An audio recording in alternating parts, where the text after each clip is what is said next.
नमस्कार, स्वागत है आपका। एमबी नेटवर्क देख रहे हैं आप और मैं हूं आपके साथ लता। बुलेटिन की शुरुआत करेंगे बड़ी खबर के साथ। 14 जुलाई को बीजेपी कार्य समिति की बैठक होगी। बैठक में बीजेपी अध्यक्ष जेपी नड्डा शामिल होंगे। लोकसभा चुनाव के बाद कार्य समिति की ये पहली बैठक है। 10 विधानसभा सीटों पर उपचुनाव पर भी चर्चा होने वाली है। यूपी कोटे से बने मंत्रियों का अभिनंदन भी होगा। तो बड़ी और अहम जानकारी आपको बता दें, जिसमें 10 विधानसभा सीटों पर उपचुनाव को लेकर चर्चा होगी और जो उत्तर प्रदेश कोटे से मंत्री बने हैं केंद्र में, उनका भी अभिनंदन किया जाएगा। बड़ी और अहम जानकारी, 14 जुलाई को बीजेपी कार्य समिति की अहम बैठक होनी है, जिसमें बैठक में राष्ट्रीय अध्यक्ष जेपी नड्डा शामिल होंगे।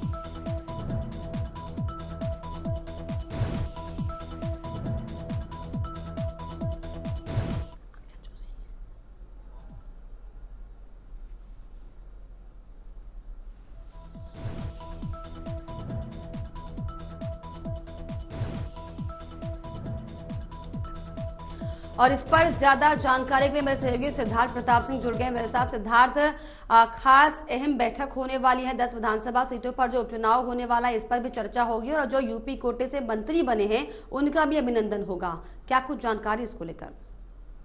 बीजेपी कार्य समिति की महत्वपूर्ण बैठक होनी। बैठक में बीजेपी अध्यक्ष जेपी नड्डा शामिल होंगे। लोकसभा चुनाव के बाद कार्य समिति की पहली बैठक है। 10 विधानसभा सीटों के उपचुनाव पर भी होगी चर्चा और यूपी कोटे से बने मंत्रियों का अभिनंदन भी किया जाएगा। तो कहीं ना कहीं महत्वपूर्ण बैठक और बीजेपी पूरी तरीके से उपचुनाव की तैयारियों में अब लग गई है और उपचुनाव की तैयारियों को लेकर ये बैठक काफी महत्वपूर्ण मानी जा रही है। और इस बैठक में कहीं ना कहीं प्रत्याशी चयन को लेकर चर्चा होगी, किस तरीके से कौन से प्रत्याशी लड़ाए जाए, जो जिताऊ प्रत्याशी लड़ाए जाए। अब बीजेपी पूरी तरीके से उम्मीद ये जताई जा रही है, इस बार वही प्रत्याशी होंगे जो कहीं ना कहीं जिताऊ होंगे। तो कहीं ना कहीं बीजेपी ये कोशिश करेगी हर हाल में इन 10 सीटों पर जीत दर्ज करनी है। तो उसी के तहत ये बैठक की जाएगी और ये जो कार्य समिति की बैठक है, ये काफी महत्वपूर्ण बैठक है। जी, कार्य समिति की बैठक ये होनी है सिद्धार्थ। और ऐसे में क्योंकि अब कई सीटों पर उपचुनाव भी उत्तर प्रदेश में होने और जिस तरीके से अभी लोकसभा चुनाव के जो परिणाम रहे बीजेपी के लिए, वाकई एक बड़ा झटका इसमें देखा गया। अब ऐसे में ये साफ तौर पर कहा जाए कि इस बैठक के जरिए जो है फूंक कर कदम रखे जाएंगे, रणनीति बनाई जाएगी कि किस तरीके से जो है कौन जिताऊ प्रत्याशी होगा, किसको मैदान में आगे बढ़ाया जाए और जो गलती अभी पिछले चुनाव में प्रत्याशियों के चुनाव को लेकर की गई, अब वो गलती बिल्कुल भी रिपीट ना हो, इसका भी खास ख्याल रखा जाएगा। देखिए, बिल्कुल इस बार किसी भी तरीके से प्रत्याशी चयन की बात करें तो प्रत्याशी चयन में किसी प्रकार से कोई गड़बड़ी ना हो, इसको लेकर भी विशेष ध्यान दिया जाएगा। प्रत्याशी चयन की बात कर लें तो बीजेपी इसको लेकर खास मंथन कर रही है और ये कोशिश की जा रही है जो जाति समीकरण में ध्यान रखकर जो टिकट दिया जाएगा। सूत्रों के हवाले से जो खबर निकलकर सामने आ रही है, उसमें ये बातें निकलकर सामने आ रही है कि इस बार टिकट से जो मंथन होगा उसमें कहीं ना कहीं पूरी तरीके से जिताऊ प्रत्याशी दिए जाएंगे, जाति समीकरण को ध्यान में रखा जाएगा। अब आपको बता दें जो एक सीट है जो विधान परिषद की, उसको लेकर भी उम्मीद ये जताई जाएगी ओबीसी या दलित को ही एमएलसी बनाएगी भाजपा। जिस तरीके से बैठक की गई थी कोर कमेटी की, कल भाजपा कोर कमेटी की बैठक में विधान परिषद की एक सीट पर आगामी 12 जुलाई को होने वाले चुनाव को लेकर भी मंथन हुआ और भाजपा किसी दलित या चेहरे पर दांव लगा सकती है। तो कहीं ना कहीं सीधे आप समझ सकती हैं, जब एक सीट विधान परिषद की उसको लेकर कहीं ना कहीं इतना ध्यान रखा जा रहा है, तो आने वाले 10 सीटों जो उपचुनाव होने उसको लेकर भी बीजेपी पूरी तरीके से जो आने वाले 10 सीटों पर उपचुनाव होना है, इसको लेकर बीजेपी पूरी तरीके से सतर्क दिखाई पड़ रही है। बहुत शुक्रिया आपका जानकारी के लिए, आप बने रहिए, आपसे आगे भी अपडेट लेंगे। सिद्धार्थ, आगे बढ़ेंगे। भगोड़े अधिकारियों की विदेश में भी जब्त हो सकेगी संपत्ति। बड़ी जानकारी, 1 जुलाई से नई कानूनों से अपराधियों पर कसेगी नकेल। आतंकवाद और संगठित अपराध से निपटने के भी इंतजाम खासतौर पर किए जा रहे हैं।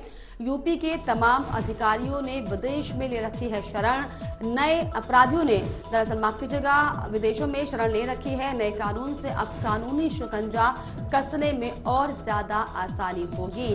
अब जो अपराधी दरअसल अपराध कर उत्तर प्रदेश से बाहर विदेशों में शरण लेकर बैठे हुए थे, उनके लिए साफ तौर पर शिकंजा कसने की तैयारी में सरकार दिखाई पड़ रही है। और इसी कड़ी में आपको बताते चले कि सख्त कानून अब उनके खिलाफ होगा। भगोड़े अपराधियों की विदेश में भी जब्त होगी संपत्ति। 1 जुलाई से नए कानूनों से अपराधियों पर जो है नकेल कसी जाएगी। आतंकवाद और संगठित अपराध से निपटने की पूरी कोशिश सरकार की तरफ से की जा रही है। और लगातार मेरे सहयोगी सिद्धार्थ मेरे साथ बने हैं ज्यादा जानकारी के। सिद्धार्थ, अब जो भगोड़े अपराधी विदेश में छुपकर बैठ जाते थे, उनकी संपत्ति वहां पर जो है बढ़ाते थे, अब उस पर भी शिकंजा कसने वाला है, क्या कुछ जानकारी?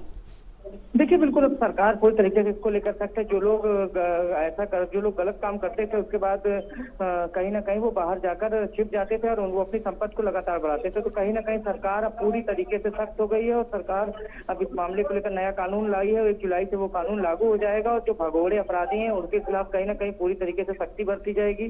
तो ये सरकार की सीधी मंशा ये है कि जो लोग हैं, जो अपराधी हैं, वो किसी भी तरीके से न बचे और उनके द्वारा जो संपत्ति बनाई उसको भी कर ली जाए। आपको अभी कुछ दिन पहले पता होगा कि मनी लॉन्ड्रिंग के मामले में जो पूर्व MLC थे उनके खिलाफ भी कार्रवाई की गई थी और उनकी जो यूनिवर्सिटी थी उसको कुर्क की गई थी, उनके जो करीबी थे उनके खिलाफ कार्रवाई की गई थी। तो ये सरकार की ये कोशिश है कि किसी भी प्रकार से कोई बचे ना। जो हाजी इकबाल के नाम से वो MLC थे तो उनके खिलाफ भी कार्रवाई की गई, उनकी यूनिवर्सिटी तक जब्त कर ली गई, उनके जो करीबी थे और वो इस समय खाड़ी देशों में छुपे हुए थे। तो आपको ये देखने को मिला। सरकार पूरी तरीके से इस मामले को लेकर सख्त है कि पहले लोग जिस तरीके से संपत्तियों को अपनी संपत्तियां बढ़ाते थे और उत्तर प्रदेश में कहीं ना कहीं अपराध करते थे, उसके बाद दूसरी जगह पर जाकर या खाड़ी देशों में जाकर कहीं ना कहीं अपनी संपत्ति को बढ़ा लेते थे और वहां पर उनका व्यापार चलता था। अब उनके करीबी हों, उनके परिवार के लोग हों, उनके जानने वाले हों, सबके खिलाफ सख्ती की जाएगी और पूरी तरीके से सरकार अब इस मामले को लेकर सख्त है और 1 तारीख से इस कानून को लागू कर दिया जाएगा। ऐसे में सिद्धार्थ, अब जो 1 जुलाई से नए कानून लागू होने जा रहे हैं, हालांकि साफ तौर पर सख्त जो अपराधी हैं उनके खिलाफ शिकंजा कसने की तैयारी में सरकार जरूर है। तो ऐसे में क्या लिस्ट तैयार हो गई है? क्या नामों को चिन्हित कर लिया कौन कौन अपराधी है जिनकी विदेशों में भी संपत्ति है? देखिए बिल्कुल, आपको बता दें खुफिया एजेंसियां इसको लेकर काम कर रही हैं। चाहे उत्तर प्रदेश के जो अपराधी हैं उनकी भी सूत्रों के हवाले से खबर निकलकर सामने आ रही है, उनकी सूची पूरी तरीके से तैयार कर ली गई है। एक चीज सबसे महत्वपूर्ण जो इसमें था, कई ऐसे अपराधी थे जो अपने करीबियों के नाम पर संपत्ति खरीद लेते थे, बेनामी संपत्ति खरीद लेते थे। लेकिन अब सरकार इन सब चीजों को लेकर भी मॉनिटरिंग कर रही है, अलग अलग सेल बनाई गई, वो मॉनिटरिंग कर रही है और आपको आने वाले समय में देखने को मिलेगा। खासकर उत्तर प्रदेश की बात करें तो उत्तर प्रदेश इस मामले को लेकर काफी सख्त है। वो किसी भी प्रकार से इस मामले में वो सख्ती बरतते हैं और इस मामले को लेकर सरकार ने अब पूरी तरीके से सबूत में कि सख्ती बरती जाए और सरकार पूरी तरीके से तैयार दिख रही है और इस कानून को लागू करने की तैयारी के बाद कहीं ना कहीं उत्तर प्रदेश आपको बदला हुआ दिखेगा। बिल्कुल सिद्धार्थ, क्योंकि अब ये नए कानून जो है 1 जुलाई से लागू होंगे, हालांकि पूरे देश में कानून लागू होगा। इसको लेकर जिस तरीके से हम लगातार देख रहे हैं कि अलग अलग राज्यों में पुलिस की तरफ से जो स्थानीय प्रशासन है उनकी तरफ से लोगों को अवगत भी कराया जा रहा है। तो ऐसे में क्या जागरूक भी लोगों को किया जा रहा है? लोगों को क्या इस बात की जानकारी है कि जो कानून है कैसे उनके निजी जीवन से इत्तेफाक रखता है? देखिए बिल्कुल ये कोशिश की जा रही है, लोगों को नए कानून के बारे में बताया जा रहा है और इसके पहले जो शिविर लगाए गए थे और ये बताया जा रहा है कि लगातार लोगों को सचेत किया जा रहा है। उसके पहले भी सरकार इस तरीके से जो भी कानून लाती थी उसका प्रचार प्रसार किया जाता था और सरकार की ये कोशिश है कि जिस तरीके से लोग अपराधी जो है वो स्मार्ट हो रहे हैं तो उसी तरीके से अब कानून को भी नए तरीके से उसमें अमेंडमेंट किए जा रहे हैं। और ये एक चीज उत्तर प्रदेश सरकार की बात करें, खास के जब से योगी आदित्यनाथ की सरकार बनी है तो कहीं ना कहीं अपराधियों के खिलाफ सख्ती की गई। देखिए इसके पहले ही आपको बताया हमने कि जिस तरीके से जो बसपा से MLC थे, भूतपूर्व सहारनपुर के रहने वाले थे, उनकी यूनिवर्सिटी तक को जब्त कर लिया गया। तो सरकार इस मामले में आपने अगर अपनी संपत्ति गलत तरीके से बनाई है तो उत्तर प्रदेश के अंदर ये बिल्कुल आप बच नहीं सकते, चाहे आपकी जितनी राजनीतिक पहुंच हो या फिर जो कोई भी। आप देख सकती हैं अभी पेपर लीक मामले में एक विधायक से भी पूछताछ चल रही है, जो सूत्रों के हवाले से खबर निकल कर सामने आ रही। तो लता उत्तर प्रदेश में सरकार की ये कोशिश है कि किसी भी प्रकार से जो संपत्ति अवैध रूप से बनाई गई है या फिर गलत कामों के द्वारा जो संपत्ति धन अर्जित किया गया उसके खिलाफ सरकार बिल्कुल मूड में नहीं है, किसी को बख्शने के मूड में नहीं है। और एक चीज है, चुनाव, लोकसभा चुनाव हुए, हार सीटें कम हुई, ये सब चीजें ठीक थी, लेकिन उत्तर प्रदेश में कानून को लेकर चाहे आप जिस प्रदेश में जाएंगे उत्तर प्रदेश हार जीत जो है वो अपनी जगह है, लेकिन अपराधियों के खिलाफ जो है सरकार कतई भी बिल्कुल भी कोताही बरतने के मूड में नहीं दिखाई पड़ रही है। बहुत शुक्रिया आपका सिद्धार्थ, तमाम जानकारियों के लिए, तमाम बातचीत के लिए। आगे बढ़ेंगे। अयोध्या में रामपथ का एक हिस्सा धंसने का मामला। रामपथ धंसने पर योगी सरकार का बड़ा एक्शन सामने आया। रामपथ से जुड़े एग्जीक्यूटिव इंजीनियर, AE और JE निलंबित कर दिए गए हैं। कार्यों में लापरवाही बरतने पर उन्हें निलंबित किया गया है। देखिए तस्वीरें भी आपके सामने। अयोध्या में रामपथ का एक हिस्सा धंसने का ये पूरा मामला। जिसमें पहले ही बरसात में किस तरीके से जो रास्ता था वो दरअसल धंस गया था और ऐसे में रामपथ से जुड़े एग्जीक्यूटिव और जो भी उससे जुड़े एई और संबंधित अधिकारी थे उन्हें निलंबित किया गया है। योगी सरकार की तरफ से ये बड़ा एक्शन लापरवाही बरतने के बाद लिया गया है। तो बड़ी और अहम जानकारी, रामपथ धंसने पर योगी सरकार का ये बड़ा एक्शन, रामपथ से जुड़े एग्जीक्यूटिव इंजीनियर, एई और जेई को निलंबित किया गया है। कार्यों में लापरवाही बरतने पर ये सख्त कार्रवाई अधिकारियों के खिलाफ की गई है।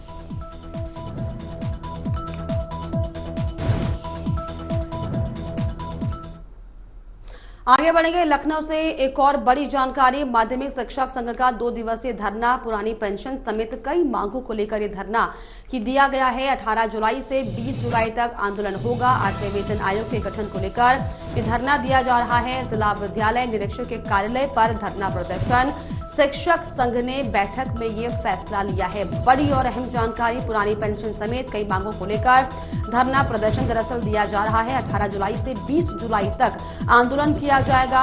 8वें वेतन आयोग के गठन को लेकर भी ये धरना प्रदर्शन है। जिला विद्यालय निरीक्षक के कार्यालय पर यह प्रदर्शन किया जा रहा है।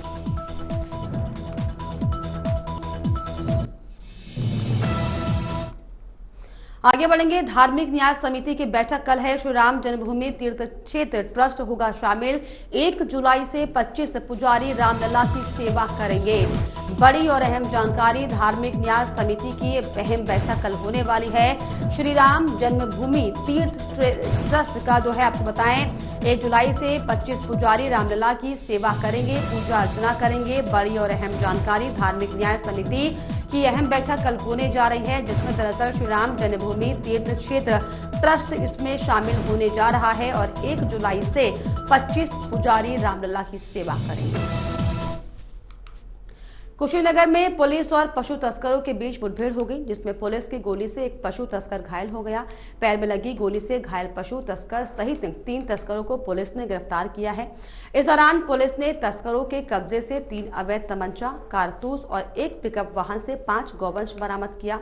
आपको बता दें कि 2 तस्कर कहार शेख शेबू आलम बिहार के गोपालगंज के रहने वाले हैं। वहीं पुलिस की गोली से घायल हुआ पशु तस्कर शराफत अली हाटा कोतवाली के मुजहना रहीम गांव का रहने वाला है। घटना हाटा कोतवाली के पगरा गांव के पास की बताई जा रही है।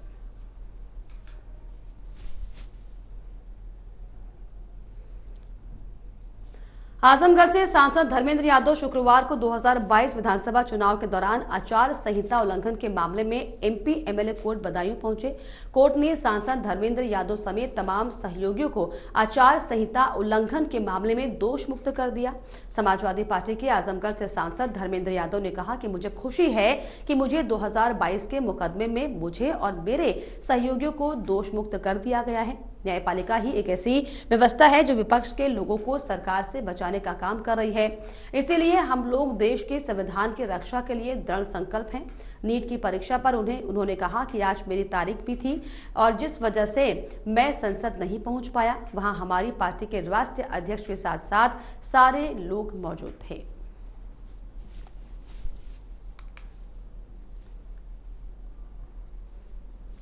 देवरिया के श्रीरामपुरी थाना के क्षेत्र के गौतमा गांव में गोली चलने से हड़कंप मच गया। वहीं गोली चलने से एक युवक घायल हो गया। आपको बता दें कि वर्तमान प्रधान और पूर्व प्रधान के बीच विवाद हुआ था। बात इतनी बढ़ गई कि दोनों के बीच गोलियां चलने लगी, जिसमें एक युवक घायल हो गया। सूचना पर पहुंची पुलिस ने बताया कि पुरानी रंजिश के चलते इस घटना को अंजाम दिया गया है। तो वहीं 2 लोगों को हिरासत में लिया गया। तो पुलिस ने आपको बताया कि 2 लोगों को दरअसल गिरफ्तार किया है और गौतमा गांव में गोली चलने से इलाके में हड़कंप मच गया। देवरिया का ये पूरा मामला, गोली चलने से एक युवक जो है घायल हो गया, जिसे इलाज के लिए अस्पताल में भर्ती कराया गया। वर्तमान प्रधान और पूर्व प्रधान के बीच दरअसल विवाद था, जिसके चलते पुरानी रंजिश के चलते ये गोलियां चली थी।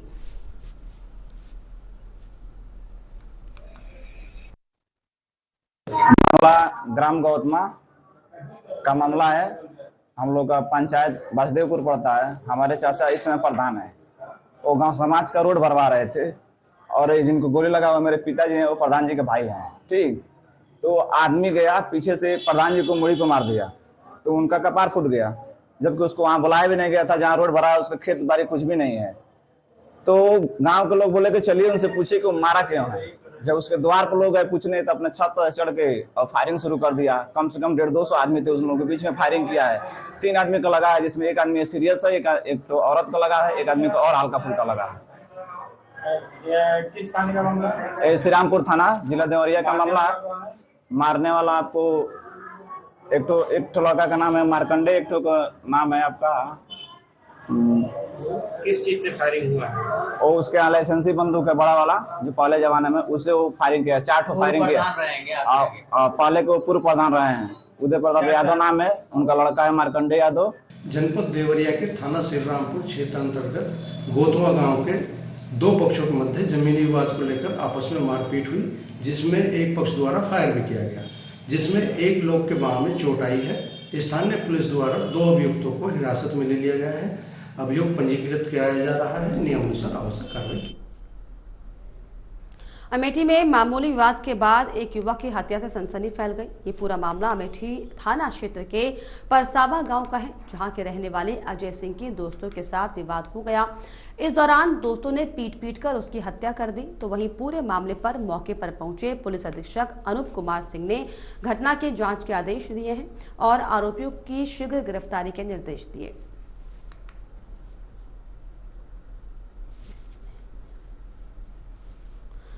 तो अमेठी में मामूली विवाद पर आपको बताएं कि हत्या कर दी गई है। अमेठी में मामूली विवाद पर हत्या के मामले में इलाके में जो है हड़कंप मचा हुआ है। दोस्तों ने दरअसल आपको बता दें कि युवक की हत्या कर दी। मामूली विवाद 2 पक्षों में हुआ था, जिसके बाद मौके पर पुलिस अधीक्षक पहुंचे हैं और इस पूरे मामले की जांच हो रही है और आरोपियों को जल्द पकड़ने के निर्देश भी पुलिस की तरफ से दिए गए हैं।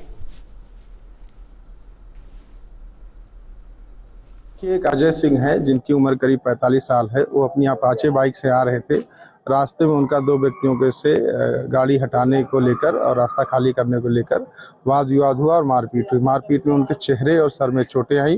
घायल अवस्था में उनको CHC अमेठी लाया गया, जहां पर डॉक्टरों ने उनको मृत घोषित कर दिया गया है। डॉक्टरों द्वारा उनको मृत घोषित कर दिया गया है। इसमें ये प्रकाश में आया है कि एक कोई मोनू पासी है और उसके साथ एक अन्य व्यक्ति था, जिन लोग रास्ते में बैठे थे और जिनसे इनका वाद विवाद और मारपीट हुई है। उनकी गिरफ्तारी हेतु टीमें रवाना कर दी गई हैं। शीघ्र ही उनकी गिरफ्तारी की जाएगी।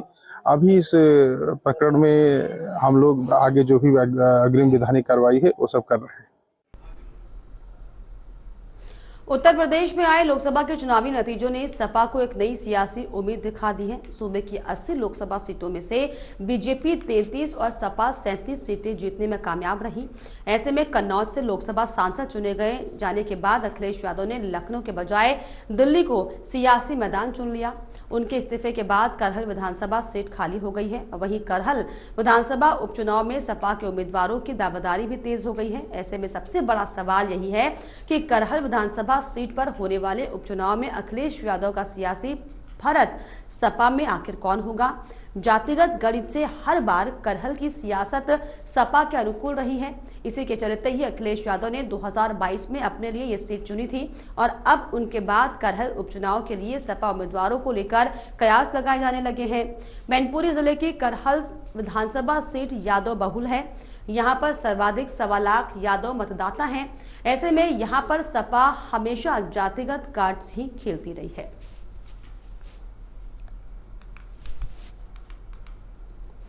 उत्तर प्रदेश के मुख्यमंत्री योगी आदित्यनाथ ने आज खनन विभाग के साथ प्रस्तावित नीति पर विमर्श करते हुए कहा कि हमारा प्रयास होना चाहिए कि पर्यावरण और नदियों के इकोसिस्टम को बिना नुकसान पहुंचाए सस्टेनेबल विकास को गति दी जाए।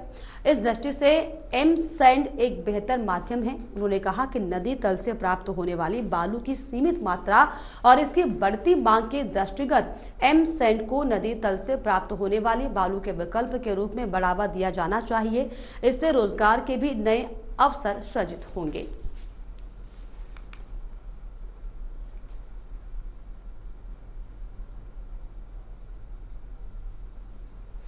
महाराजगंज में गोरखपुर सोनौली राष्ट्रीय राजमार्ग NH-24 पर फरेंदा चौराहे पर 2 मंजिला एक मकान भरभरा कर गिर गया। वहीं मकान गिरने के दौरान उसके भीतर कोई नहीं था। इसकी जानकारी मिलते ही मौके पर भारी भीड़ जुट गई और लोगों ने सड़क जाम कर विरोध जताया। वहीं भैया फरिंदा चौराहे पर सैनिक गांव के सामने 2 मंजिला मकान है। मौजूदा समय में यहाँ पर नेशनल हाईवे का काम चल रहा है। सड़क चौड़ीकरण के जद में आधा मकान आ गया था। मकान मालिक ने आधा मकान तोड़ दिया, उसके बाद सामने की मिट्टी को निकाल दिया गया था। सड़क निर्माण की कार्यदायी संस्था ने बृहस्पतिवार को दिन में 2 बजे के बाद मिट्टी को ठीक करने के लिए वापस चले गए। उसके बाद करीब 6 बजे मकान अचानक भरभरा कर गिर गया। मकान में रखा सारा सामान भी क्षतिग्रस्त हो गया है।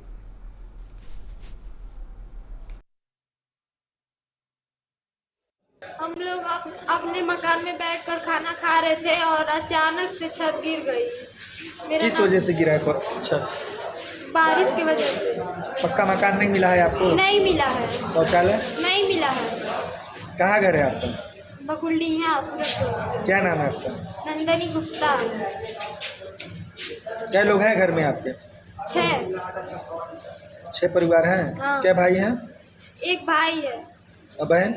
और वो हम हैं। अकेली बहन। हाँ। मेरा नाम है, रहने वाले हैं और वो मकान खा गए, हम लोग सभी लोग उसी में दब गए।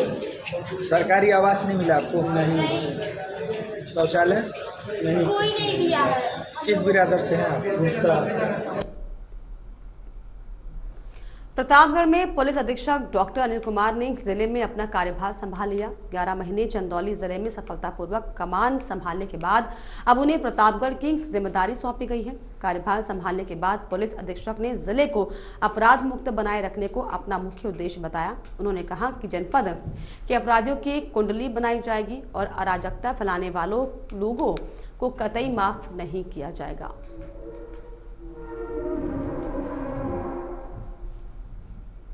खबर बुलंदशहर से है, जहां पर एक किराना की दुकान भी भीषण आग लग गई और वहीं सूचना पर पहुंची फायर ब्रिगेड की टीम ने करीब 1 घंटे की कड़ी मशक्कत के बाद आग पर काबू पाया।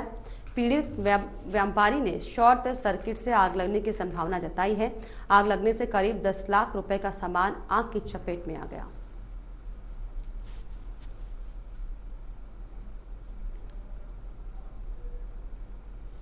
पेपर लीक मामले में वीडियो वायरल होने के बाद विपक्ष के निशाने पर आए सुभाषपा के विधायक बेदीराम ने पार्टी अध्यक्ष ओपी राजभर की मुश्किलें बढ़ा दी हैं। आजाद अधिकार सेना के राष्ट्रीय अध्यक्ष पूर्व आईपीएस अमिताभ ठाकुर ने प्रदेश के मुख्यमंत्री योगी आदित्यनाथ से सुभाषपा प्रमुख ओम प्रकाश राजभर को तत्काल प्रभाव से मंत्री पद से बर्खास्त करने की मांग की। अमिताभ ठाकुर ने मुख्यमंत्री योगी आदित्यनाथ को भेजे गए पत्र में लिखा कि किसी भी पार्टी द्वारा अपने प्रत्याशी को टिकट देते समय उसके आपराधिक इतिहास की पूरी जानकारी प्राप्त करना कानूनन अनिवार्य है।